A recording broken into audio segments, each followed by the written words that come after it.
salli wa sallim ala sayyidina Muhammadin wa ala ali sayyidina Muhammad. Nawaina ta'allum wa ta'lim, tadhakkar wa tazkir, wa naf'a wa intifa' wa ifada wa istifada wal hatta ala tamassuki bi kitabillah wa sunnati Rasulillah wa du'a ila al-huda wa dalala ala al-khair ibtigha wa jalla mardatihi wa qurbihi wa thawabihi subhanahu wa ta'ala.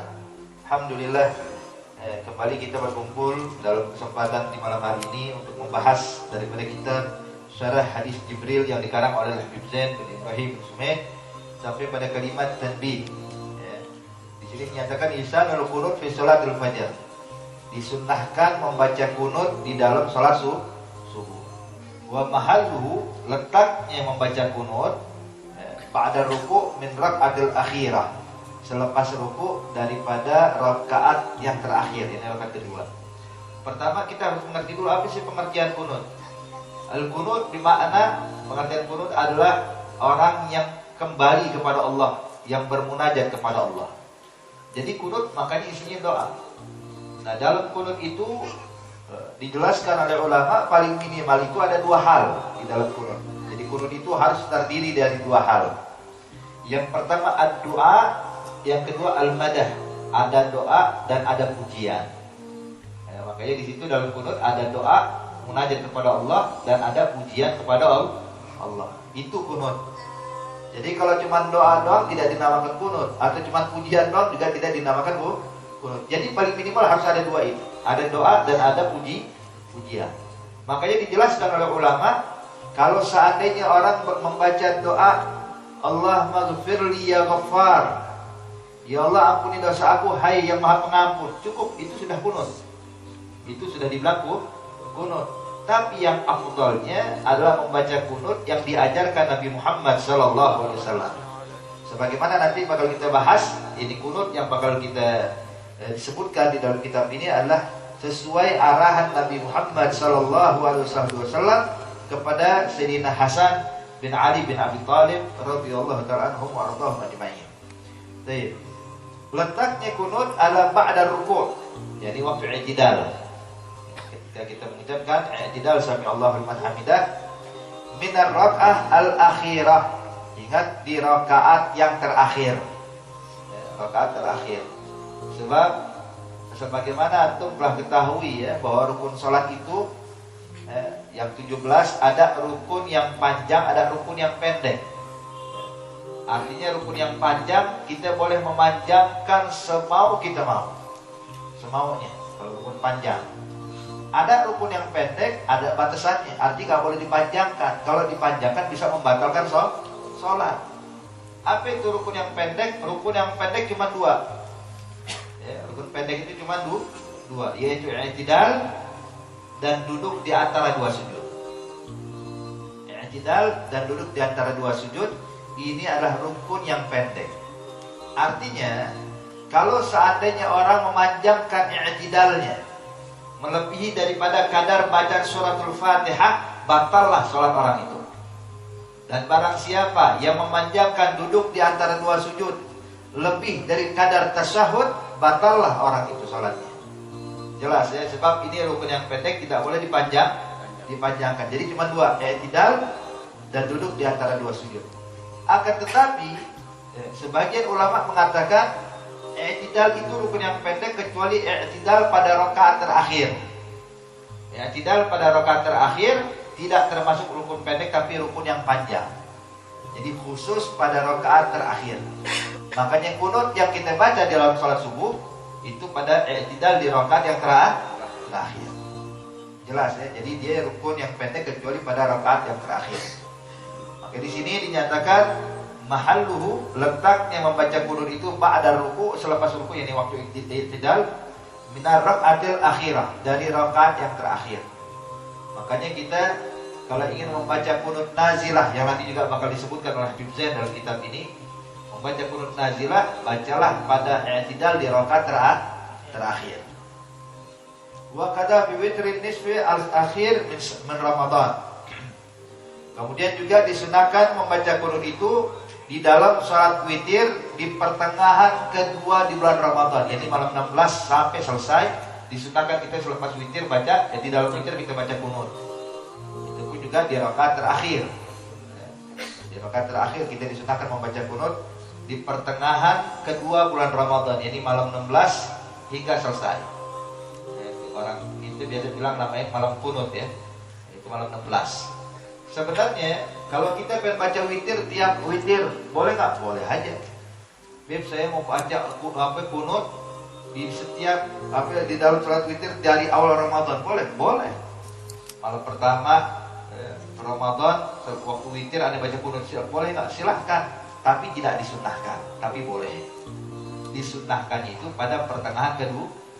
Jadi berarti kalimat disunnahkan bukan berarti sebelumnya tidak boleh. Boleh. Di pertengahan pertama dari awal Ramadan dia pengen baca kunut di sholat witir ini, silahkan aja. Nggak jadi masalah, tidak dilarang. Tapi tidak sunnah. Ya, sunnahnya itu pada pertengahan kedua di bulan Ramadan. Baik. Wakhtira istihbabu fi witri jami'in sanah.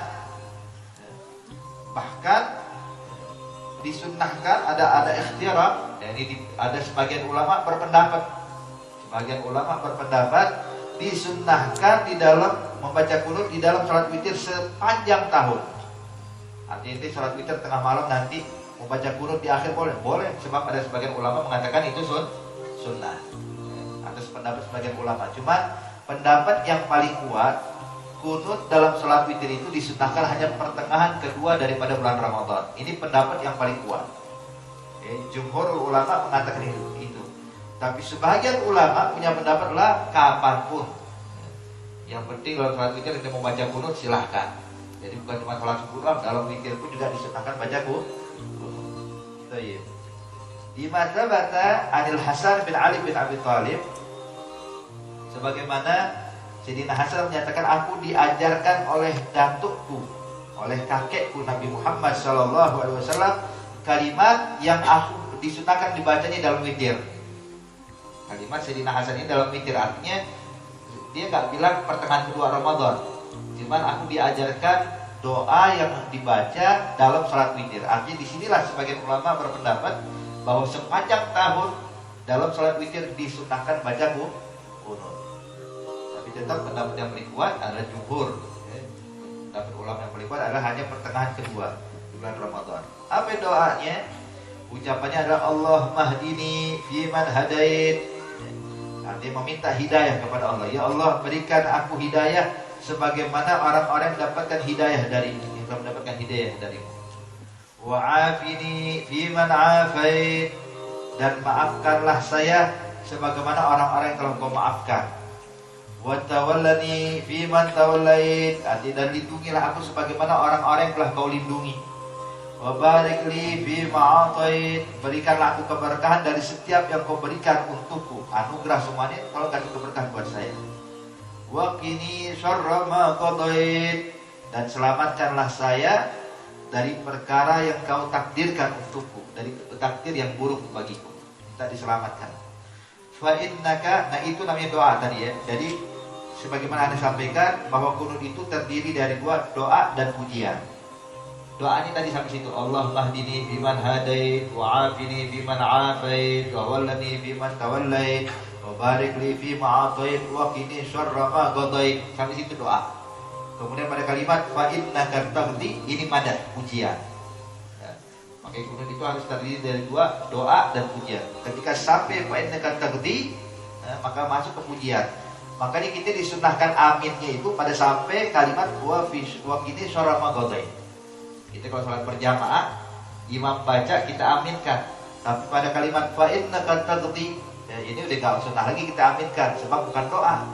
Ini pujian. Disunnahkan kita sebagai makmum ngikutin sebagaimana bacaan imam. Ya, jadi doa kita aminkan, tapi pada kalimat fa innaka taqdi wa la yuqda 'alaik wa innahu la yudhillu man walayt wa la yu'izzu man adait, itu pujian kita disunnahkan mengikuti bacaan imam. Ya, jelas ya. Jadi kalau seandainya imam baca fa innaka taqdi wa la yuqda 'alaik kita bilang amin, salah kita, sebab bukan doa.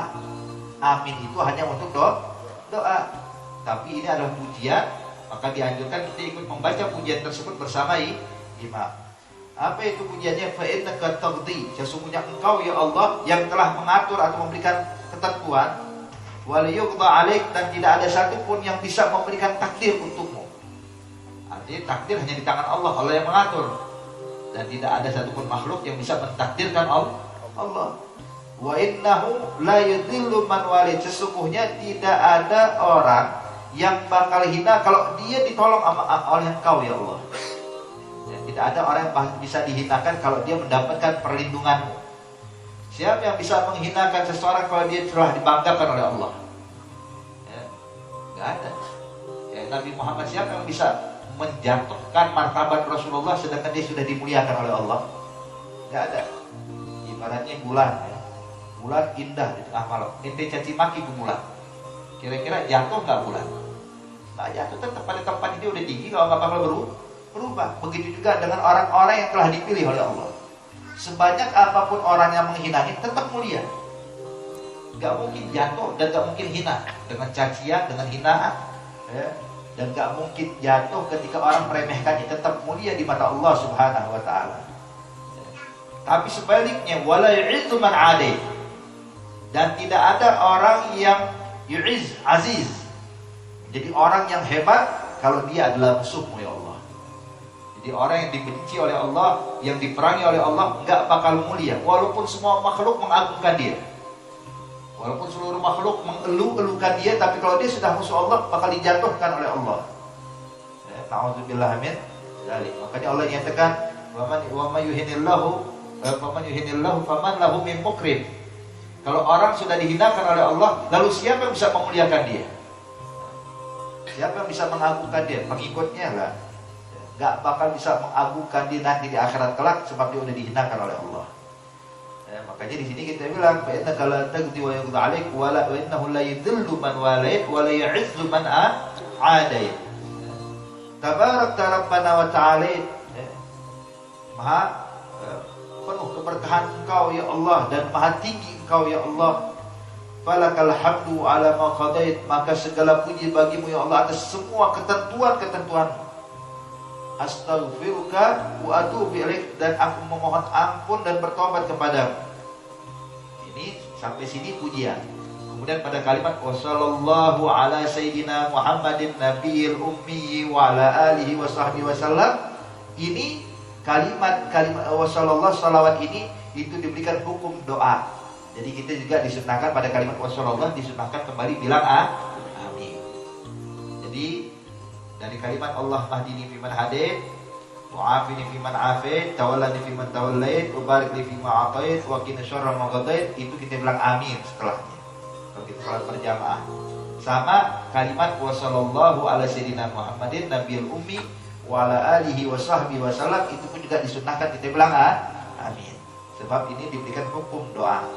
Tapi pada kalimat fa innaka taqdi wa la yuqda 'alaik wa innahu la yudhillu man walait wa la yu'izzu man adait tabarakta rabbana wa ta'ala walakal hamdu 'ala ma qadait astaghfiruka wa atubu ilaik. Ini disunahkan kita sebagai makmum untuk mengikuti bacaan imam, sebab ini bukan doa tapi merupakan pujian kepada Allah Subhanahu wa ta'ala. Baik. Kemudian wa amal kunut lin nazilah, itu kunut yang dibaca tadi dikenal dengan kunut Syafi'i. Kunut tadi itu yang diriwayatkan oleh Sayyidina Hasan bin Ali bin Abi Thalib dinamakan dengan kunut Syafi'i. Maksudnya apa kunut Syafi'i? Bukan berarti Imam Syafi'i ini mengarang ini kunut, lah. Ini kunut dari Rasulullah. Makanya tadi dibilang ini riwayat dari Sayyidina Hasan yang diambil langsung dari Nabi Muhammad sallallahu alaihi wasallam. Tapi kenapa dikenal dengan kunut Syafi'i? Sebab dari 4 mazhab, satu-satunya yang meriwayatkan hadis tersebut cuma Imam Syafi'i.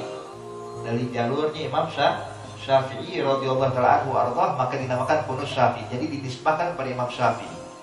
Sebab Imam Malik, Imam Ahmad bin Hanbal, Imam Abu Hanifah tidak meriwayatkan ini hadis, maka tidak mensunnahkan membaca kunut ini. Jadi yang menyunnahkan kunut ini hanya Imam Syafi'i. Alhamdulillah kita mayoritas di Indonesia ini mazhabnya adalah mazhab Syafi'i. Maka kita dianjurkan membaca ini kunut. Baik. Wa amma kunut lin nazilah. Sedangkan kunut nazilah, apa arti nazilah? Nazilah itu adalah ketika datang musibah. Ketika datang musibah, datang bencana. Baik yang bencana atau musibah itu kepada kita atau kepada muslim manapun. Sebagaimana baru-baru ini di Lombok ya, saudara-saudara kita muslimin ya, lagi mendapatkan bencana, maka kita dianjurkan membaca kunut ini. Ya. Kapan ya? Di setiap sholat kita. Ya. Sama di rakaat terakhir waktu i'tidal. Nah, selepas ruku, oke, i'tidal kita baca ini kunut nazilah. Disunnahkan fi sa'iril maktubat. Disunnahkan membaca kunut nazilah di setiap maktubat, setiap sholat-sholat fardu. Setiap sholat wajib disunnahkan. Sama letaknya di rakaat terakhir di waktu i'tidal. Apa bunyinya? Ini yang disebutkan oleh Habib Zaid. Allahumma arhamna, ya Allah kasih rahmat buat kami. Waltuf bina, berilah kelembutan untuk kami. Wahfadna, jagalah kami. Wansurna, tolonglah kami. Wafarrij anna, dan selamatkanlah kami, begitu juga kaum muslimin. Allahumma kfina wa iyyahum syarral masaibid dunya wa din. Ya Allah, cukupkanlah untuk kami atau jauhkanlah dari kami ya, keburukan, musibah-musibah yang datang di dunia maupun yang berkaitan dengan agama kami. Allahumma aslihna, ya Allah perbaiki keadaan kami. Waslih man fi salahihi salahul Islam wal muslimin, dan perbaikilah orang-orang yang tujuan hidupnya hanya memperbaiki, tujuan untuk membawa kebaikan untuk Islam dan kaum muslimin. Allahumma la tuhlikna, ya Allah jangan kau hancurkan kami. Wahlik man fi halakihi salahul Islam wal muslimin, tapi hancurkanlah orang-orang yang punya niat untuk menghancurkan Islam dan menghancurkan kaum muslimin. Allahumma idfa, ya Allah jauhkanlah. Warfa, angkatlah dari kami. Wa anil muslimin, dari kalangan muslimin al-azab, gangguan-gangguan. Wal bala, ujian-ujian. Wal wabah, wabah-wabah. Wal amrad, penyakit-penyakit. Wal asqam, wal huruf, peperangan. Wal fitan, fitnah yang terjadi. Wal mihan, ujian yang memberikan kepada kami. Wa jami' anwa'il bala, dan berbagai macam jenis-jenis bala yang kau turunkan kepada kami. Ma dhahara minha wa ma batan, baik yang nampak maupun yang tidak nampak. Sebab ujian dari Allah ini ada yang nampak di depan mata kita, ada yang tidak nampak di depan mata kita. Yang nampak yang kita lihat zahir, bisa kita rasakan. Yang tidak nampak yang ada pada batin kita, yang pada hati kita, terdapat pada diri kita. Kadang kita menganggap musibah itu jikalau lihat rumah terbakar, ada musibah. Musibah itu ketika gempa bumi, azab musibah. Kadang kita lihat musibah yang zahir, tapi musibah batin kita nggak pernah menyadarinya. Apa musibah batin? Keraguan kepada Allah. Musibah batin, ujub, bangga diri. Musibah batin, riya. Musibah batin, hasud. Musibah batin, takabbur. Ini musibah batin. Kadang kita lebih memikirkan mencari berkumpul memikirkan bagaimana kita selamat dari musibah zahir, tapi kadang kita lupa dengan musibah batin. Padahal musibah zahir ini orang begitu dapat musibah bisa langsung ingat Allah ya. Tapi kalau musibah batin, kalau kena gawat urusan, orang makin jauh dari Allah. Oke, perkara yang paling berat adalah menyelamatkan batin kita, bukan zahir kita. Sebab orang kalau zahir kena musibah ingat Allah langsung, pasti biasanya. Mau terjadi hal yang buruk yang dia ingat Allah langsung. Sakit, nggak lepas pegang tasbih. Sepanjang hari kenapa lagi sakit ingat Allah. Keliling utang, banyak utang, dia mulai nggak pernah tinggal tahajud. Masya Allah, arti ingat Allah. Tapi coba kalau musibah batin, la ilaha illallah, ujub aja dia punya, udah merasa dirinya paling suci. Orang kampung sini gak ada yang alim kecuali cuma aneh. Orang kampung sini kayak ini gak ada yang suci kecuali saya. Udah makin tertipu dengan apa yang dimiliki oleh dia, sehingga makin jauh dari Allah Subhanahu wa ta'ala. Makanya Nabi bilang dalam Allah menyatakan di dalam Al-Quran tentang keadaan hari kiamat. Allah nyatakan yaumun la yanfa'u malun wala banun illa man atallaha biqalbin salim. Kemudian juga Allah nyatakan di dalam ayat yang lainnya wa man yu'azzim syairallahi fa innaha min taqwal qulub. Sampai Nabi ketika ditanya tentang apa itu taqwa, kata Rasulullah at-taqwa hahuna at-taqwa hahuna at-taqwa hahuna fa asyara ila sadri. Nabi bilang takwa itu letaknya di sini, kata Rasulullah. Diisyaratkan sama Nabi sampai 3 kali, di sini letaknya takwa, di batin kita, di hati kita. Wah, kata. Jadi intinya sebagaimana kita harus memperhatikan yang zahir, juga perhatikan batin kita. Oke, di sini doa turun nazilah tersebut kita meminta kepada Allah biar diselamatkan dari bala musibah mazhar yang nampak wa ma batun yang tidak nampak yang terdapat pada hati kita. Birahmatika ya arhamar rahimin, Allahumma aslihil imam wal ummah. Ya Allah, perbaiki pemimpin kami dan umat kami. Warra'i warra'iyah, pemimpin dan yang dipimpin. Minta biar semuanya dijaga sama Allah Subhanahu wa ta'ala, diberikan yang terbaik, diberikan yang terbaik. Baik. Kemudian ini penting, kita ini dianjurkan mendoakan untuk pemimpin-pemimpin kita. Dianjurkan memimpin doa. Kalau seandainya dia salah, doakan biar kembali ke jalan yang benar. Kalau saya dia berbuat buruk, doakan biar kembali berbuat baik. Makanya ada satu ulama bilang, demi Allah, kalau seandainya Allah memberikan kepada saya satu doa yang mustajab, satu Allah jamin untuk saya, so, buat ini sekarang doa itu mustajab, satu ini aja.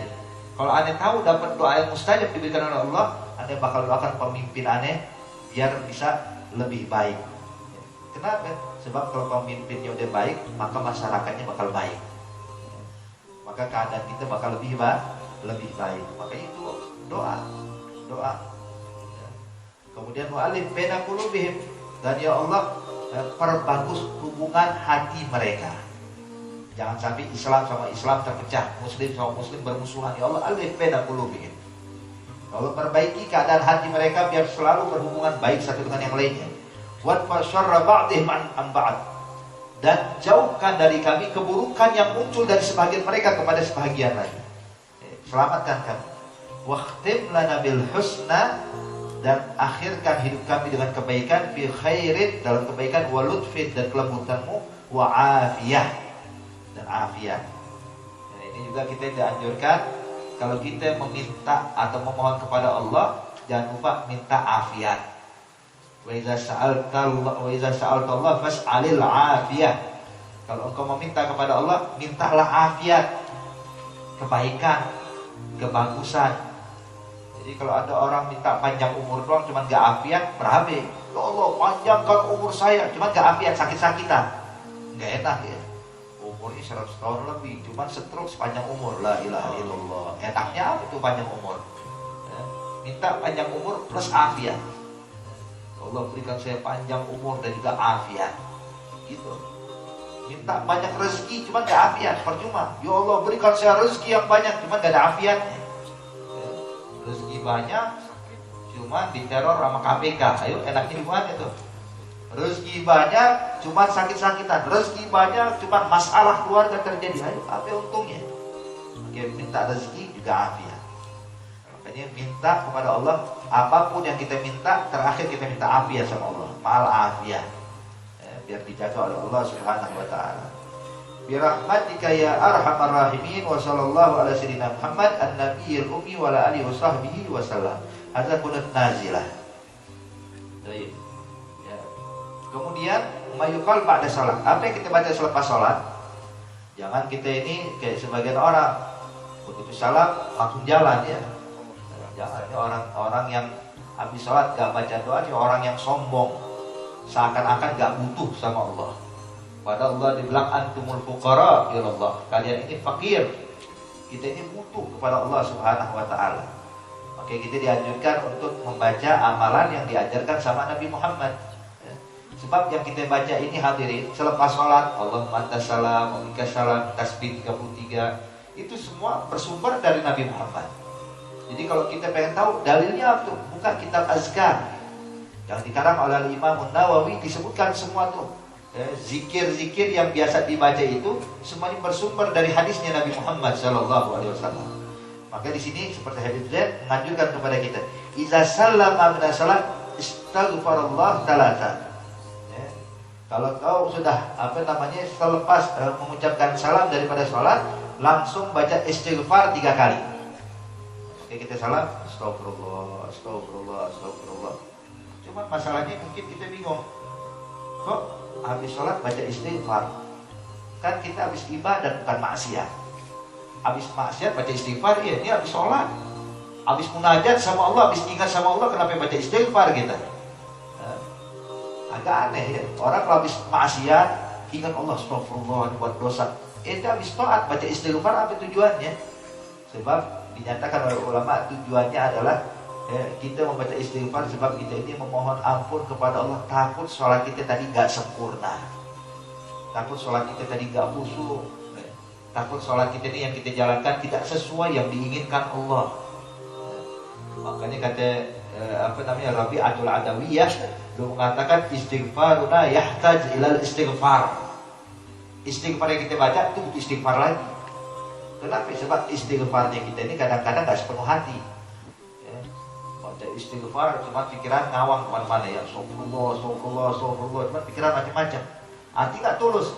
Berarti istighfarnya kita ini butuh istighfar. Nah, sholat kita pun butuh istighfar. Makanya lihat di dalam ayat suci Al-Quran, ketika orang habis wukuf di Arafah, kan dosa udah diampuni sama Allah. Kemudian Allah bilang, ayo kemudian kalian berangkat ke Mina dan sambil jalan tetaplah minta taubat dan mohon ampun kepada Allah. Arafah kan diampuni semua dosa kita. Lalu kenapa tetap mohon ampun kepada Allah? Biar kita merasa kalau kita ini adalah hamba yang penuh dosa di hadapan Allah. Dan kita ini merasa bahwa kita ini hamba yang butuh ampunan Allah walaupun Allah telah ampuni kita. Wah, kata, jangankan kita ya, Nabi Muhammad gak pernah buat dosa, tapi Nabi tetap baca istighfar.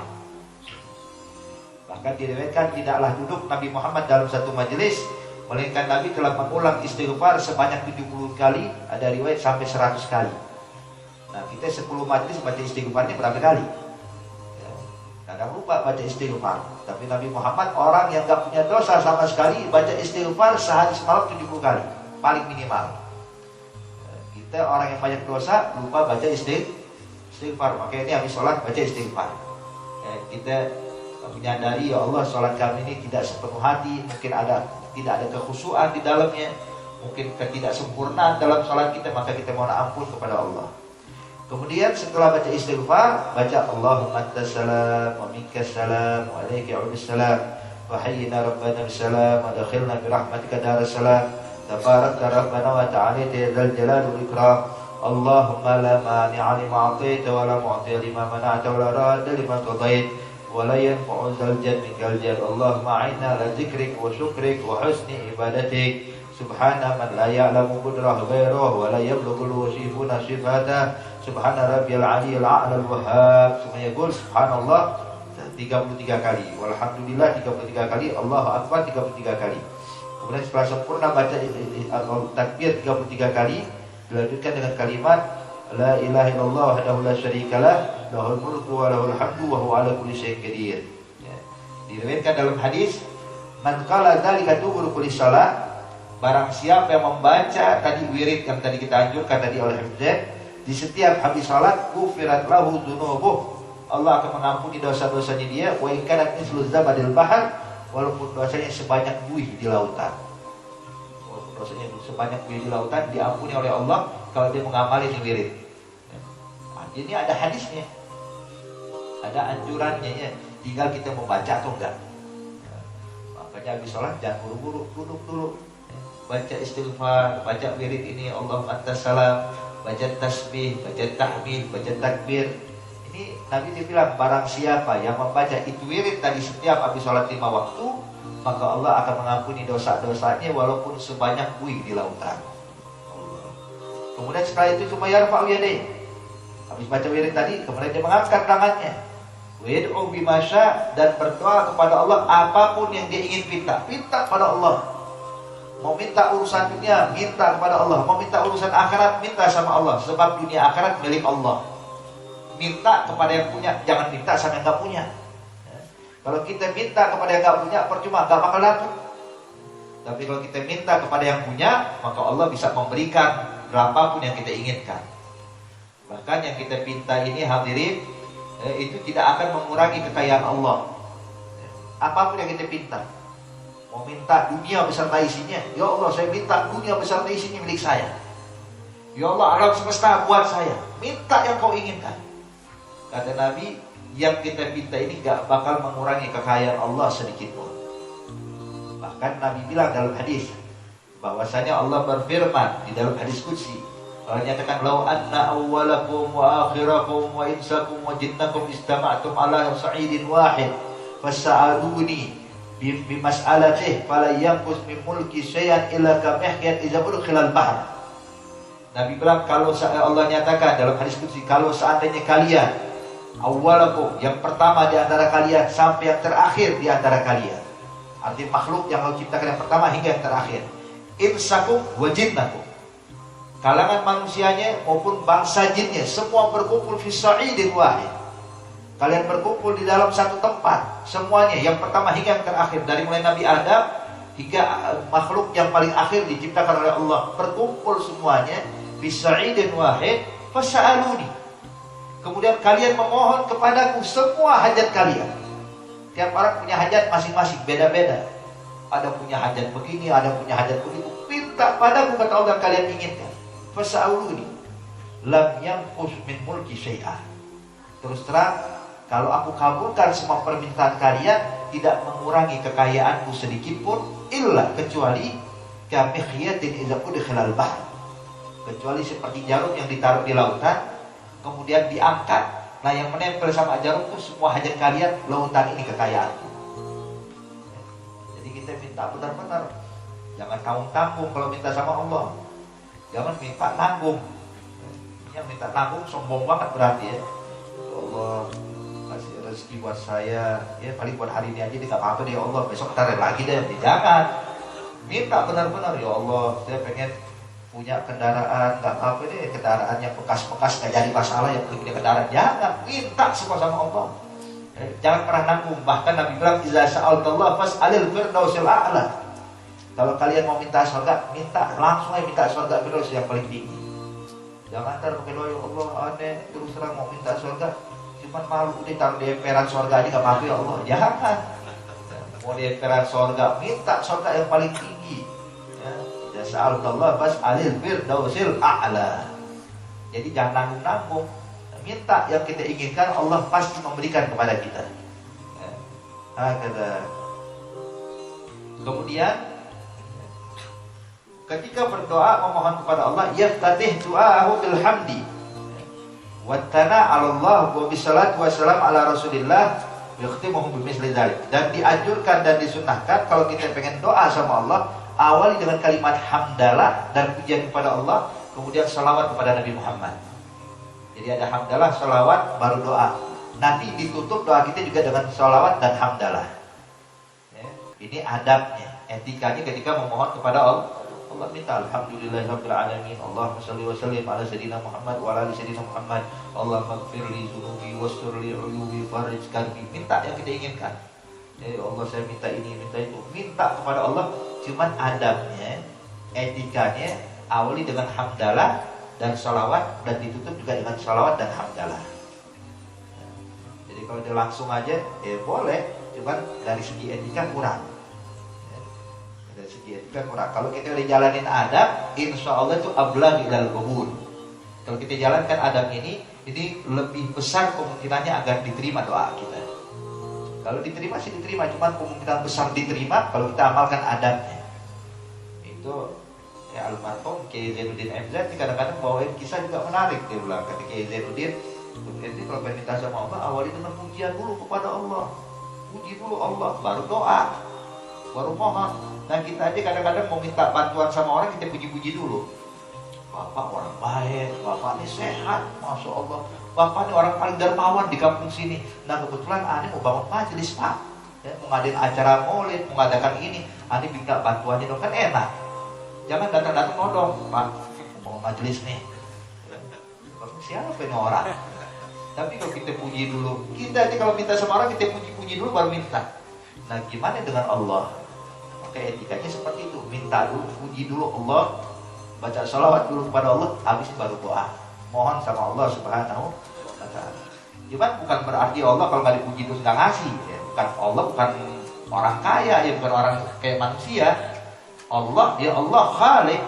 Hatta kita minta tanpa memuji, Allah bakal ngasih. Buktinya kita nggak minta, dikasih sama Allah. Kita nggak minta, tetap dikasih. Gimana kalau kita minta? Maka di situ jangan samakan Allah dengan makhluk. Wah, kalau nggak dipuji berarti Allah nggak ngasih. Enggak, Allah tetap ngasih. Cuma sopan santunnya ente puji dulu. Sopan santunnya ente masuk dari pintunya. Siapa pintunya? Nabi Muhammad. Makanya Nabi Muhammad itu ibaratnya itu pintu untuk menuju Allah, biar kita sampai kepada Allah melalui Nabi Muhammad. Makanya kita baca salawat kepada Rasulullah Sallallahu Alaihi Wasallam.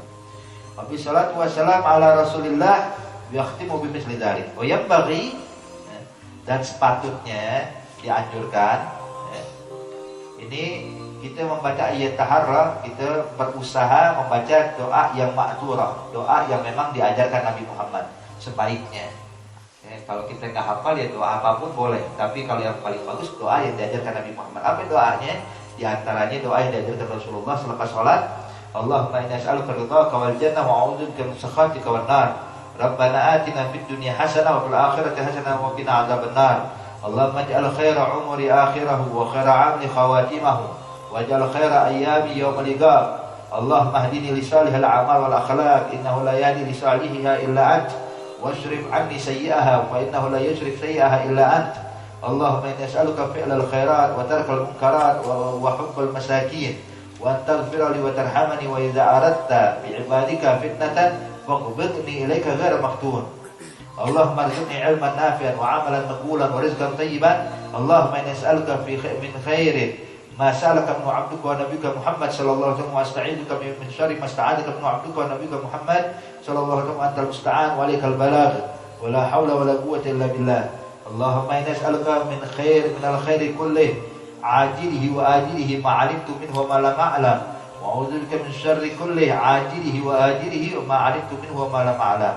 Allahumma inna as'aluka al jannah wa ma qarraba ilaiha min qawlin wa 'amalin wa niyyatin wa i'tiqad wa a'udzubika minan nar wa ma qarraba ilaiha min qawlin wa 'amalin wa niyyatin wa i'tiqad wa ma qadaita li min amrin faj'al 'aqibatahu rasada. Ya hayyu ya qayyum bi rahmatika astaghits wa min 'adzabika astajir.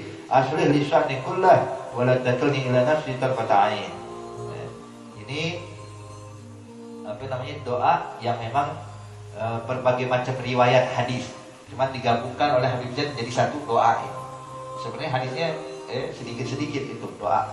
Cuman ala kulli hal kita mau baca semua boleh, mau baca doa yang kita paham boleh, atau paling tidak doa apapun yang kita inginkan. Kemudian juga masukkan doa yang ma'thur seperti doa Rabbana atina fid dunya hasanah wa fil akhirati hasanah wa qina adzabannar. Ini dinyatakan doa sapu jagat katanya. Rabbana atina fid dunya hasanah wa fil akhirati hasanah. Doa sapu jagat. Dunia akhirat dapat. Jadi kalau bisa baca semuanya, kalau enggak pilih sebagian ini dimasukkan, diselipkan dalam doa kita. Kemudian istihab iyaqul pada kulli salat, dan disunahkan mengucapkan selepas salat astagfirullahal azim alladzi la ilaha illa huwal hayyul qayyum wa tubu ilaihi salatan. Wa pada salatul fajr wal maghrib disunahkan selepas salat fajar dan salat maghrib wa huwa tani rijli. Artinya belum berubah posisi kakinya habis tahiyat, habis salam tetap tahiyat akhir kakinya, jangan sampai dirubah. Dan sebelum dia berbicara, qabla ayatakalam, dianjurkan membaca la ilaha illallah wahdahu la syarikalah lahul mulku wa lahul hamdu yuhyi wa yumiit wa huwa ala kulli syai'in qadir 10. Kemudian Allah ma'ajarni minan nar 7. Baca la ilaha illallah tadi 10 kali, dan baca Allah ma'ajarni minan nar 7 kali.